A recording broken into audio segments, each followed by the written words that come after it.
Hello mga kapuso, ako po si Mark. Ako naman si Willie. At kami ang Mark and Willie ng Stylebound!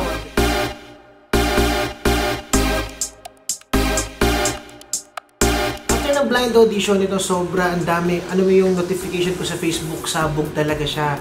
Ang daming nag-add sa akin. Ikaw, dahil ba nag-add sa'yo? Wala nga ako Facebook, pero nagkaroon ng Facebook dahil sa The Voice Generation. Oo, ayun, syempre, thankful tayo at umikot si Coach Del sa akin. Yeah, oo naman, syempre. Iba yan eh. Isang karangalan po talaga.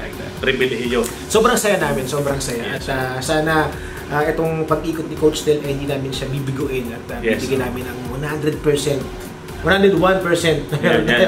Sa family and friends namin, syempre, hindi naman mawawala yung lagi silang proud sa amin. At yung proud na sila before kami mag-blind audition, nung lalo pa nung nakuha kami. So sobrang, alam mo yung parang gustong-gusto kaming yakapin ng todo. Kasi hindi naman po kami laging ganun eh. Pero nung time na talagang sobrang support.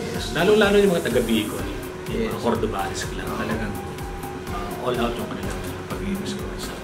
Actually, yung paghahanda namin lagi yung practice lang, more practice lang talaga. Tapos, minsan kasi hindi talaga makatulog dahil parang iniisip mo siya araw-araw. Oras-oras. Dala-dala mo eh. Iniisip mo siya kung ano yung mga next na pwede namin gawin pa. So, ayun. Minsan nagtatalo kami. Pero yun, ano lang, exercise kasi kailangan pa rin namin sa hina namin. Yes, yung breathing namin. Tawag dito. Stamina. Ito paano, kumukuha kami ng spot para makatulog yes, ako ng pahinga. Para syempre, beauty rest. Para siya may ginagawa. Beauty rest. Mga kapuso, huwag niyo pong kalimutan na suportahan kami. Ako po si Mark. Ako si Willie. Syempre ng Stylebound. So sana asahan po namin yung inyong suporta. Maraming salamat po. Maraming salamat. Bye-bye. Bye-bye po. Thank you.